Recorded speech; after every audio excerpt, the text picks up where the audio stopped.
My name is Hassan. I'm 32, a civil engineer by profession, and for the past 5 years I've been married to Rida. At first, it felt like we were building something beautiful together. A stable home, shared dreams and quiet mornings filled with coffee and small talk. But lately, all that's left is tension. What used to be a peaceful partnership has turned into a battlefield. The arguments started over little things. Why I came home late, how the tea wasn't hot enough, why I left the bathroom light on. At first I tried to reason with her, thinking maybe it was stress. Maybe it was work. But over time it became clear. Rida wasn't just tired, she was tired of me. Every night without fail we fought. And not the kind of arguments that end with hugs or silent forgiveness. These were bitter, sharp-worded exchanges that left both of us sleeping on opposite sides of the emotional wall we'd built. I tried everything. I brought her flowers. Took her out to dinner. Suggested we see a therapist. But every effort was met with sarcasm or indifference.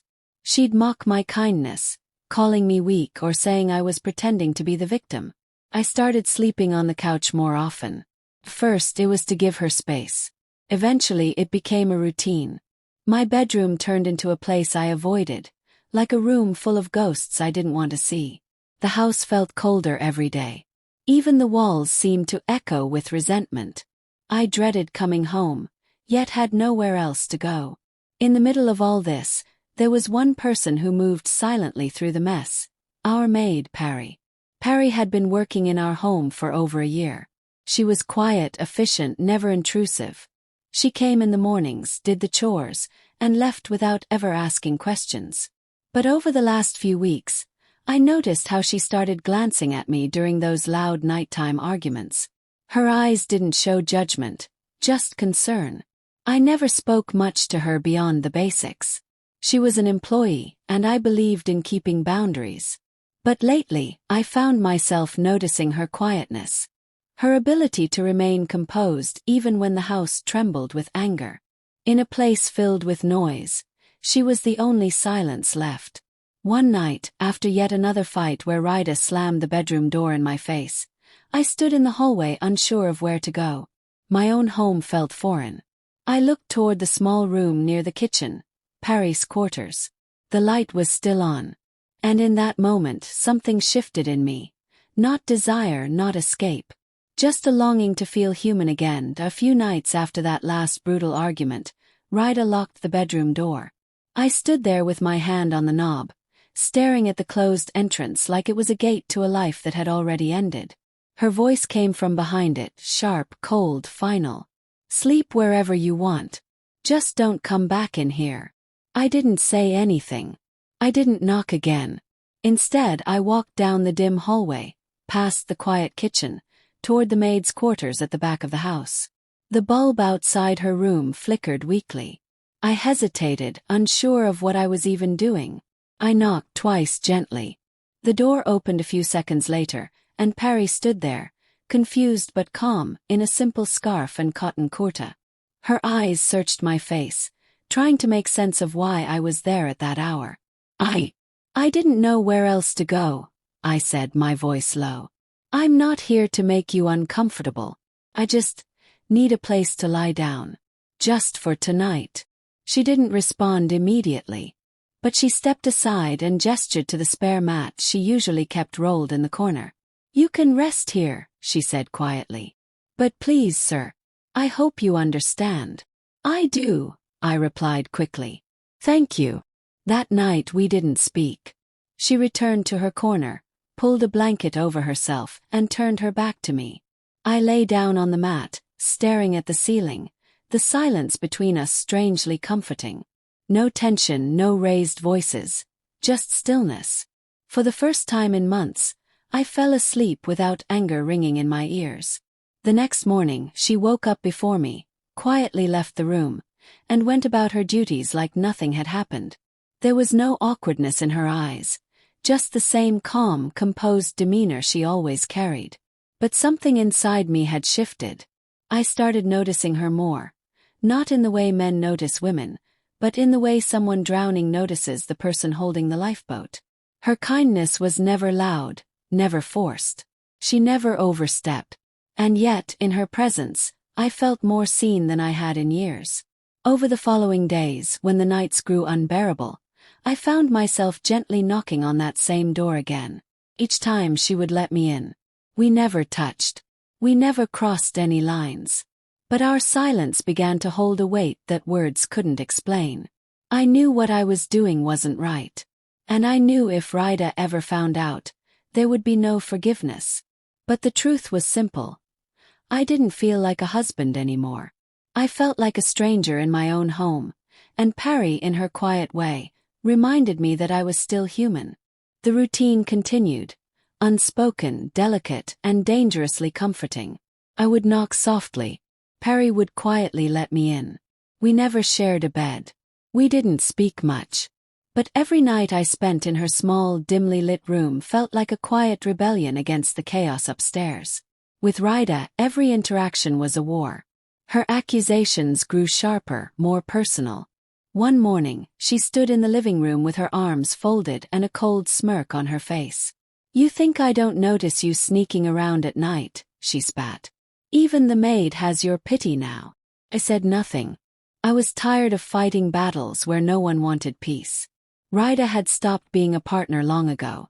She'd become a mirror reflecting only anger, and I no longer recognized the man she described. Pari, on the other hand, began showing hesitation. She would avoid eye contact. Her greetings became shorter. One evening she told me, "Sir, maybe it's better if you don't come to my room anymore. People are talking." Her words struck like ice. "Are you uncomfortable?" I asked, concerned. "No," she said softly. "But I don't want this to become something it's not meant to be." I nodded, even though a part of me ached. I had grown attached, not just to her presence, but to the rare sense of safety I felt in her space. And yet I knew she was right. For days I stayed away. I slept on the cold couch, listened to Rida's distant footsteps upstairs, and wondered how two people who once shared everything could become complete strangers. But one night, after a particularly cruel argument where Rida accused me of being less of a man, I broke again. I found myself outside Pari's door, not knocking, just standing there, breathing heavily, unsure whether to leave or stay. The door creaked open on its own. She was standing there, holding a blanket, as if she already knew I'd come. "I'm sorry," I whispered. She looked at me for a long time. "I'm not your solution, sir." "I know." She let me in. That night we sat on the floor side by side, saying nothing. At some point my hand brushed against hers. She didn't move it away. We didn't speak about it, but we both felt the shift. Small, irreversible. I didn't kiss her. I didn't hold her. But the silence between us was different now. It wasn't just comfort, it was connection. Quiet, forbidden, real. Pari looked at me before turning away. "This can't go on. It's not fair to anyone." She was right. And yet, I knew I wouldn't stop. Not because I wanted to hurt anyone, but because I had finally tasted what peace felt like. And I wasn't ready to let it go. It was a Sunday morning when everything came crashing down. I had overslept in Pari's room. The night before, I'd fallen asleep on the mat after we talked for hours, about dreams, regrets, and the strange paths life forces us down. I woke to the sound of the front door slamming open. Rida's voice tore through the house like a storm. "Hassan," she screamed. "Come out. Right now." Pari froze. Her face turned pale as her hands trembled over the edge of her dupatta. I stood up quickly, heart racing. I didn't need to guess what had happened. Someone had seen me, or maybe she had simply followed her instincts. I walked out to find Rida standing in the middle of the living room, eyes blazing, holding one of my shirts from Pari's room. "This is what you've become," she spat. "Sneaking around with the maid like a coward." I didn't deny it. What was there to deny anymore? "You never wanted to fix things," I said quietly. "You just wanted someone to blame." She slapped me. Not out of love, not out of shock, just fury. "You humiliated me," she whispered. "You don't even deserve this home." Later that day, she fired Pari in front of the entire household staff, leaving no room for dignity or conversation. Pari didn't cry. She only looked at me once, briefly, with a pain that said more than words ever could. "I told you this would end badly," she said softly as she packed her things. "But I don't hate you. Just, don't become the man you were trying to escape." Then she walked out. No theatrics. No second glance. In the weeks that followed, the house grew even colder. Rida moved into her parents' home and filed for divorce. My relatives called daily, expressing disappointment, shame, confusion. The silence I had once craved now felt suffocating. I sold the house eventually. Too many memories in every room. I moved into a smaller flat across the city. No servants, no noise, just me and a single suitcase.